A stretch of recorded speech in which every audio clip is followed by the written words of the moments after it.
En novembre 1971, l'excitation parcourait les veines du groupe d'élèves de l'école Hensley Park alors qu'ils traversaient à pied le magnifique paysage du vaste plateau de Cairngorm en Écosse. Mais ce groupe de 17 personnes était loin de se douter que ce qui avait commencé comme une excursion annuelle palpitante allait rapidement se transformer en une série d'événements de plus en plus graves, culminant dans une tragédie déchirante qui bouleverserait leur vie à jamais. Connu pour sa beauté à couper le souffle, sa météo impitoyable et sa biodiversité unique, le plateau promettait une expérience inoubliable. Ce voyage allait tester leur endurance, mettre à l'épreuve leurs compétences de survie et les plonger dans une lutte désespérée lors du pire accident d'alpinisme de l'histoire britannique. Avant de commencer, un avertissement, ce que vous allez entendre est intense, la prudence est de mise. Cette histoire a bouleversé au point de modifier durablement les protocoles d'excursion et d'alpinisme dans tout le Royaume-Uni. Après avoir vu ce qui s'est passé, vous comprendrez pourquoi cela était nécessaire. Le Royaume-Uni est l'un des endroits les plus industrialisés au monde et une conséquence de cela est qu'il y a moins de nature sauvage et intacte. La plupart des terres à travers le Royaume-Uni sont cultivées ou privées et les forêts qui existent sont généralement gérées et entretenues. Vous ne trouverez pas de grands déserts de sable ni de grands lacs intérieurs et même les endroits les plus sauvages, ne sont plus vraiment sauvages. Même dans les parcs et les réserves, où vous êtes censé être proche de la nature, vous n'êtes jamais bien loin du confort de la civilisation. Mais les Cairngorms écossais, eux, se distinguent vraiment comme étant peut-être le dernier véritable morceau de nature sauvage qu'il reste au Royaume-Uni. Ce vaste parc national est le plus grand de Grande-Bretagne et il porte le nom de son sommet le plus élevé, le cairn Cairngorm. C'est un paradis pour les amateurs de plein air, avec des sentiers de randonnée, de l'escalade, des campings, des rivières pour le kayak et des pistes cyclables. Abritant un quart des espèces rares et menacées du Royaume-Uni, c'est aussi le seul endroit où l'on peut observer le dernier troupeau de rennes en liberté sur l'île. Les rennes sont des cervidés et non les reines du Père Noël tirant un traîneau volant, si vous vous le demandiez. Depuis des années, les parents envoient leurs enfants pour une aventure annuelle dans les dernières terres sauvages de Grande-Bretagne, faisant confiance aux guides pour assurer la sécurité de tous. Malheureusement, en novembre 1971, ce qui avait commencé comme une sortie éducative s'est transformé en pire cauchemar pour tous les parents. Tout avait pourtant bien commencé ce matin froid de novembre, lorsque 14 élèves enthousiastes et leurs 3 enseignants de l'école Hensley Park se sont rassemblés prêts à entreprendre une randonnée d'orientation de 2 jours à travers le plateau. Avec les imposantes montagnes Cairngorm en toile de fond, cette randonnée devait tester leurs compétences en alpinisme et leur formation à la vie en plein air. Pour les élèves, cette petite excursion n'était rien de plus qu'une charmante aventure à travers une véritable nature sauvage. Et tout le groupe avait hâte d'explorer cette vaste région sauvage, connue pour ses paysages époustouflants, mais aussi pour son climat imprévisible. Avant leur aventure en montagne, le plan était de former les élèves aux techniques essentielles de l'alpinisme. Idéalement, ils auraient maîtrisé des techniques comme tailler des marches du pied pour gravir des pentes raides, descendre prudemment sur des pentes abruptes et glisser en toute sécurité en position assise sur les pentes. Ils étaient également censés avoir maîtrisé la technique pour s'arrêter s'ils commençaient à glisser de façon inattendue sur la montagne, ainsi que reçu une formation complète aux premiers secours afin de gérer efficacement les urgences lorsqu'ils sont isolés en montagne. Malheureusement, leur formation n'était pas aussi approfondie qu'elle aurait dû. On ne leur a montré ces compétences que brièvement, ce qui les a laissés insuffisamment préparés aux conditions difficiles auxquelles ils allaient être confrontés. En préparant le voyage, les élèves ont été équipés de matériel qui aurait dû être adapté au froid des montagnes. L'équipement et les vêtements spécialisés ont été fournis par le centre de plein air responsable de leur ascension. Même si les adolescents avaient leurs propres pantalons et pulls. Ils transportèrent des mousquetons pour sécuriser les cordes, des harnais et un réchaud pour cuisiner. Ils ont également reçu des sacs de couchage conçus pour le froid extrême, de grandes bâches pour des abris d'urgence et des trousses de premiers secours. Cependant, l'équipement de sécurité avancé faisait défaut ou était insuffisant. Les responsables pensaient que ce serait une courte excursion en montagne. Ils se sont tragiquement trompés. Idéalement, ils auraient aussi dû être équipés de casques et de dispositifs de localisation dès le départ, ce qui est crucial pour la sécurité en terrain escarpé, mais qui allait donner à 2 adolescents un équipement aussi coûteux pour ce qui devait être une simple sortie scolaire de courte durée. Quoi qu'il en soit, ce qui leur manquait vraiment, c'était l'expérience nécessaire pour affronter les conditions auxquelles ils allaient bientôt être confrontés. Ainsi, en partant, le groupe était sans le savoir sous-équipé et manquait de la formation complète qui aurait pu faire une réelle différence dans leur capacité à naviguer et à survivre en toute sécurité sur la montagne impitoyable des Cairngorm. Cette faille dans leur préparation allait vite devenir évidente. Le voyage vers les montagnes a commencé sous la direction de Ben Beatty, un instructeur principal de 23 ans dans l'éducation de plein air à Hensley Park School et un alpiniste expérimenté. Bien qu'expérimenté par beau temps, ce voyage allait pousser son expertise au-delà de ses limites. Aux côtés de Ben Beatty se trouvait sa petite amie de 20 ans, Catherine Davidson, également passionnée et étudiante en éducation physique, qui, bien qu'elle ait eu moins d'expérience globale en alpinisme, avait visité les Cairngorm en hiver à 2 reprises, faisant d'elle la seule adulte du groupe à avoir une véritable expérience de l'alpinisme hivernal dans les Cairngorm. L'autre responsable du groupe était Sheila Sunderland, âgée de 18 ans, une instructrice bénévole sans expérience dans les Cairngorm, qui venait tout juste de commencer un stage bénévole de 3 semaines en tant qu'enseignante au centre de plein air des autorités éducatives d'Édimbourg. Ce groupe de 3 personnes était censé encadrer 14 jeunes élèves âgés de 14 à 18 ans, qui allaient apprendre pour la première fois des compétences de navigation à l'aide de cartes et de boussoles dans ce qui devait être un scénario éducatif contrôlé. Des mois après l'incident, des questions surgirent sur les raisons pour lesquelles l'école avait autorisé une expédition risquée sans supervision expérimentée suffisante, ni prise en compte des conditions météorologiques extrêmes des Cairngorms en hiver. Mais ce matin de novembre-là, personne ne s'est inquiété de la sécurité de l'expédition et le groupe est parti. La majesté du paysage ici est saisissante.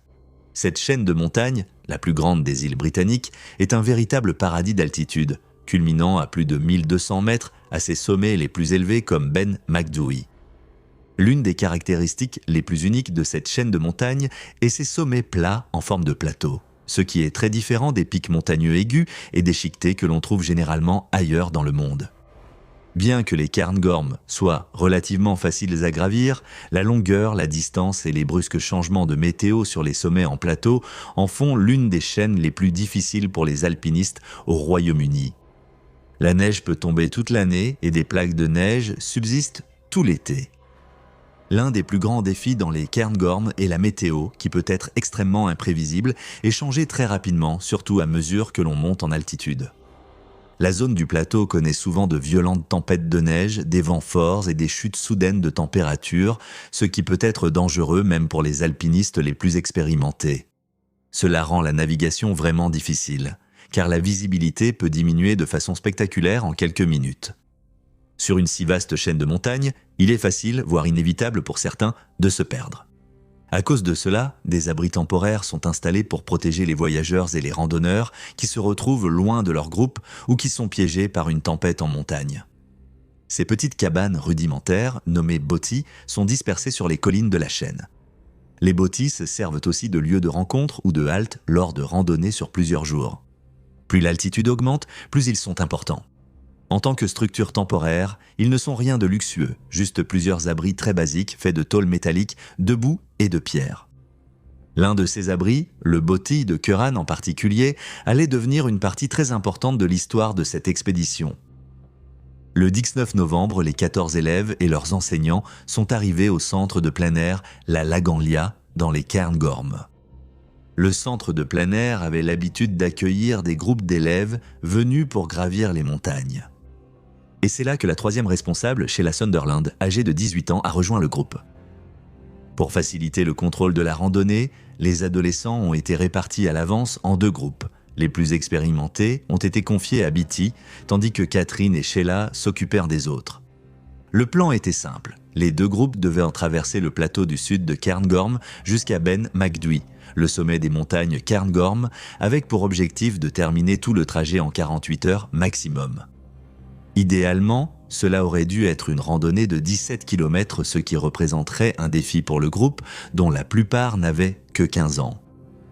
Mais ils étaient enthousiastes, ignorant des graves difficultés qui allaient transformer cette expédition éducative en cauchemar.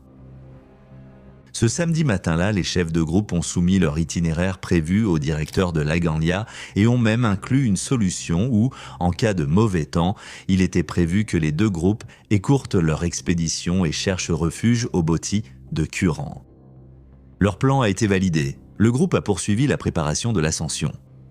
Les températures pouvaient baisser, mais jusqu'à présent, le temps était stable et calme. Malgré des prévisions météorologiques terribles, Ben Beatty et Catherine Davidson pensaient que l'ascension restait possible en toute sécurité avant le mauvais temps. C'était le début de plusieurs erreurs fatales. Dès le début, le voyage a rencontré des problèmes. Tout d'abord, la randonnée a commencé bien plus tard que prévu, vers 11 h du matin. Ils n'avaient presque plus de lumière du jour pour finir leur randonnée. Si vous avez déjà fait de la randonnée sérieuse en montagne, vous savez qu'en général, il vaut mieux atteindre le sommet au plus tard à midi, car le mauvais temps arrive au plus tard vers 13 h. Ce groupe n'a commencé qu'après 11 h ce matin-là. Pour rattraper leur retard, ils ont pris un télésiège dans le massif des Cairngorm pour gagner quelques heures de lumière.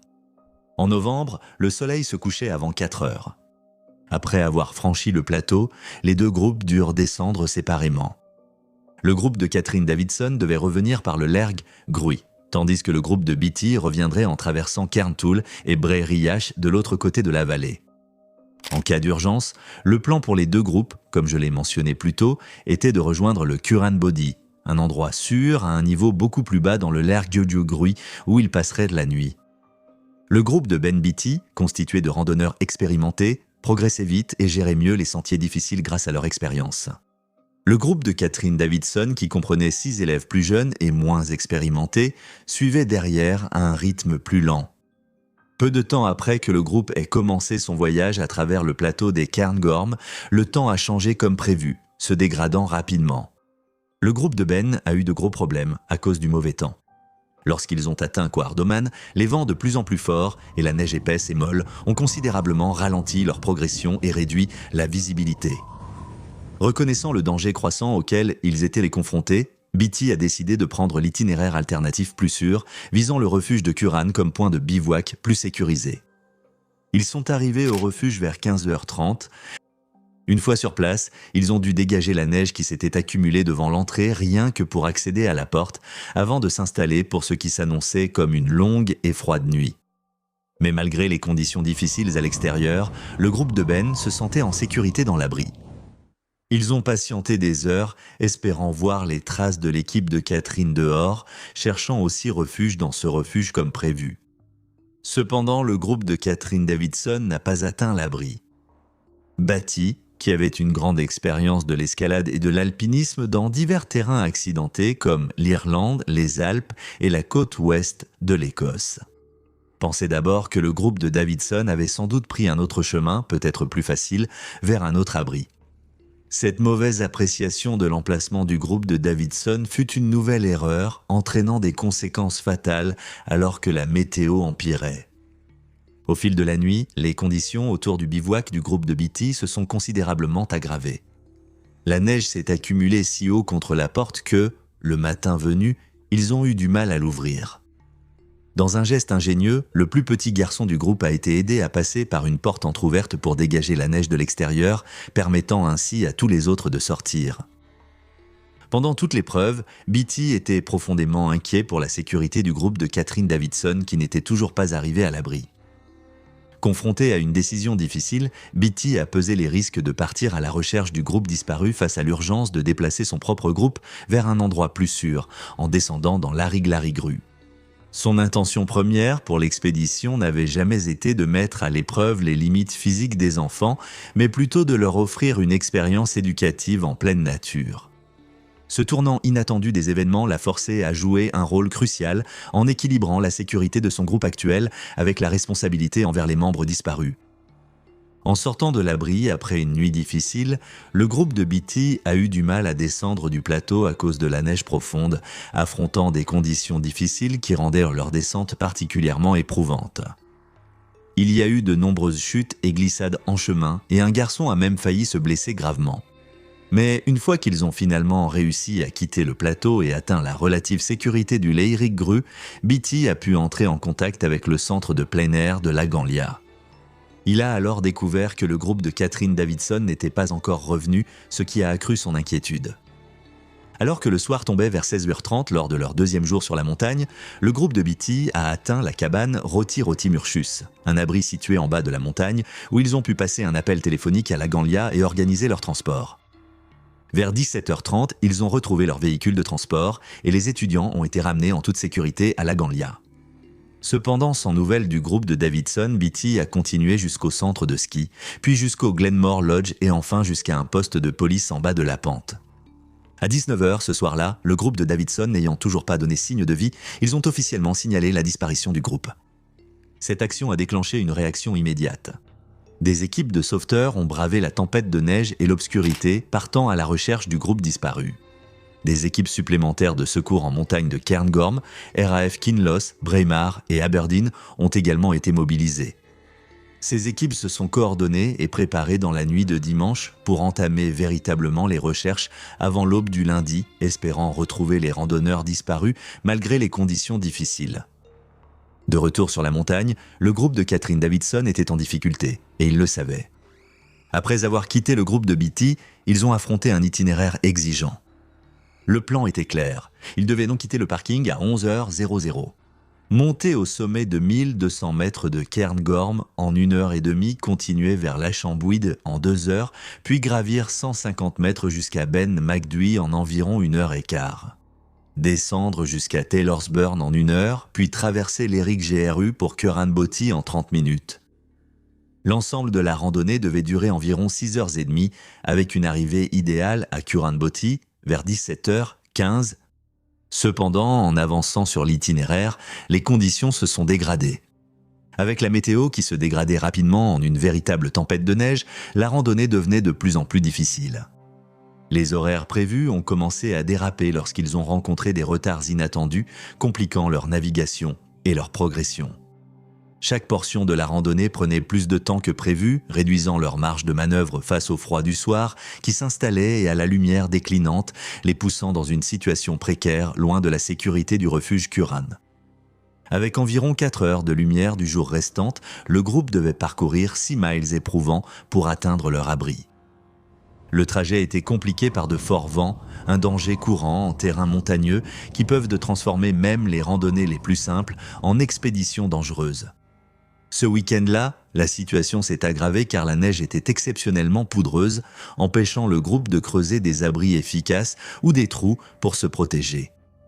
La combinaison de la neige poudreuse et du vent mordant s'est infiltrée dans leur équipement et leur matériel de couchage, supprimant leurs propriétés isolantes et déclenchant un cycle glacial de froid et d'humidité difficile à briser. Pour 6 enfants bloqués sur le Cairngorm, au milieu de la pire tempête de neige à frapper les montagnes depuis des années, cela allait s'avérer fatal. En ce samedi après-midi fatidique, au cœur de la tempête de neige déchaînée, Catherine Davidson a pris la décision cruciale d'abandonner l'itinéraire prévu. La dégradation du temps et la détresse croissante des élèves l'ont poussée à chercher un autre chemin. Au lieu de se diriger directement vers l'abri prévu, elle a tenté de descendre la pente, espérant trouver un autre abri à proximité. Malheureusement, la neige avait effacé l'emplacement des abris à proximité, les rendant impossibles à trouver et forçant finalement Davidson à abandonner l'espoir d'atteindre Curran.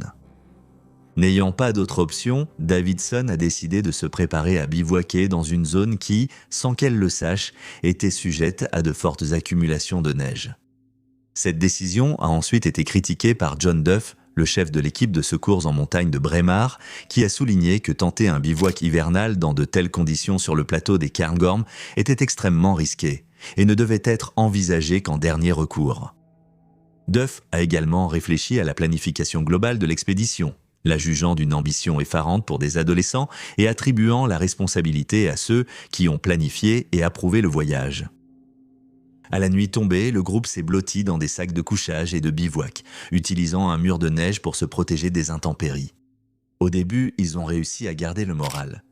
Cependant, à mesure que la neige continuait de s'accumuler, la panique s'est installée à cause de la peur d'être ensevelis vivants. Le dimanche matin, la situation était devenue critique. On a entendu un garçon crier sous la neige et Sheila Sunderland était à peine consciente. Malgré une tentative de Catherine Davidson et de l'un des garçons pour aller chercher de l'aide, la neige abondante les a forcés à rebrousser chemin, ne leur laissant d'autre choix que d'attendre, piégés et de plus en plus désespérés. Ce dimanche, la tempête de neige a été implacable. La nuit tombée, le groupe distinguait à peine les fusées éclairantes des équipes de recherche au loin. Malgré leurs efforts pour signaler leur présence, leur voix était engloutie par le vent hurlant et leurs propres fusées de détresse avaient été perdues dans la neige. Cette deuxième nuit dans les montagnes fut particulièrement éprouvante alors que les adolescents devenaient de plus en plus délirants à cause du froid, leur situation empirant d'heure en heure. À l'aube du lundi, la dure réalité s'est imposée. La plupart du groupe étaient soit complètement, soit partiellement ensevelis sous la neige, certains membres étant probablement déjà décédés. Catherine Davidson, poussée à ses limites absolues et au bord de l'effondrement, savait qu'elle devait tenter une dernière fois de se sauver, elle et les autres. Pendant ce temps, à la base de la montagne, Beatty et un autre chef, Paisley, avaient poursuivi leurs efforts pour recueillir des informations au centre de ski, Glenmore Lodge et à Lavie. Le poste de police d'Aviemore et les équipes de secours en montagne de Cairngorm, la RAF, Kinloss, Braemar et Aberdeen ont préparé une vaste opération de recherche prévue avant l'aube lundi. Les efforts de recherche se sont intensifiés malgré des conditions de tempête. Le lundi 22 novembre 1971, malgré les conditions météorologiques défavorables, environ 50 hommes, soutenus par des hélicoptères, ont fouillé la région.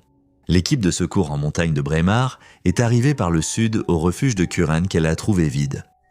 Mais une avancée significative a eu lieu vers 10h30 ce matin-là lorsqu'un hélicoptère de la RAF a repéré Davidson qui rampait désespérément à quatre pattes sur le plateau. Le contraste de sa veste orange vif sur la neige d'un blanc éclatant a attiré l'attention du pilote.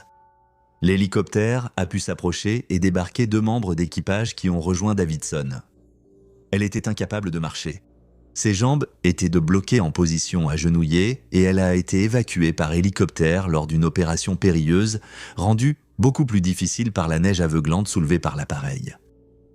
Davidson a été transporté par hélicoptère puis emmené en ambulance à l'hôpital. Bien qu'elle soit dans un état avancé d'hypothermie et de confusion, elle a fourni des indices essentiels sur l'emplacement du reste de son groupe, prononçant seulement quelques mots. Ben l'Ocean Sebelis. Ces indices ont guidé les équipes vers le site de la tragédie. John Cunningham de Glenmore Lodge, accompagné de Beatty et Paisley, furent les premiers à atteindre la scène tragique où ils découvrirent les corps des 6 étudiants et de l'assistant ensevelis profondément sous la neige. Tous étaient malheureusement décédés, à l'exception d'un seul, Raymond Leslie, qui respirait encore et fut immédiatement pris en charge par un médecin. Plus tard, un hélicoptère Sea King de la Royal Navy, guidé par le chef de l'équipe de secours de la RAF Kinloss à l'aide de fusées éclairantes, a pu évacuer Leslie par voie aérienne vers l'hôpital Rigmore pour des soins urgents. Malheureusement, Sheila Sunderland, Carol Bertram, Susan Byrne, Lauren Dick, William Kerr et Diane Dudgeon n'ont pas survécu, leur vie ayant été emportée par l'une des tempêtes de neige les plus violentes que les Cairngorms aient connues. De leur groupe, seuls Catherine Davidson et Raymond Leslie ont survécu à cette épreuve terrifiante, ce qui en fait l'un des jours les plus sombres de l'histoire de l'alpinisme britannique. Une enquête menée au début de l'année suivante, après la catastrophe du plateau des Cairngorms, a révélé plusieurs erreurs critiques dans la planification et l'exécution de la randonnée. Il a été déterminé que la difficulté de la randonnée n'était pas adaptée à des enfants d'un âge aussi jeune, surtout compte tenu des conditions météorologiques difficiles prévues pour ce jour-là. L'enquête a critiqué la décision de commencer la randonnée tard dans la journée ainsi que l'utilisation du télésiège, ce qui a empêché le groupe d'évaluer correctement les conditions de marche suffisamment tôt pour éviter le danger. Les recommandations de l'enquête ont souligné la nécessité pour les responsables d'activités de plein air d'être officiellement certifiés afin de garantir qu'ils possèdent l'expérience nécessaire pour encadrer ce type d'expédition en toute sécurité. De plus, il a été suggéré que les randonnées soient minutieusement planifiées en tenant compte de l'âge et du niveau d'expérience des participants, en particulier lorsqu'il s'agit d'enfants. Bien que l'enquête n'ait pas à blâmer une personne en particulier, elle a soulevé des questions sur l'efficacité des abris d'urgence tels que le Curran Bothy. L'abri, objectif clé des randonneurs, pouvait les encourager à continuer malgré de mauvaises conditions plutôt que de rebrousser chemin. Après de nombreux débats, il a été décidé de démolir le bâti pour concilier la sécurité avec les bienfaits des activités de plein air, aventureuses, pour le développement personnel. Aujourd'hui, les Cairngorm restent une destination populaire, fréquentée par des écoles et des milliers de visiteurs chaque année. Le centre Lagenglia accueille toujours des sorties scolaires, mais avec des protocoles de sécurité renforcés, garantissant que tous les encadrants sont certifiés et formés selon des normes rigoureuses. Malgré quelques incidents mineurs, les mesures prises ont évité une nouvelle tragédie comme celle du plateau des Cairngorms. Donc, d'une certaine manière, je suppose qu'il en est tout de même sorti quelque chose de positif au final. Merci d'avoir regardé et je vous retrouve dans la prochaine vidéo. Soyez audacieux et courageux.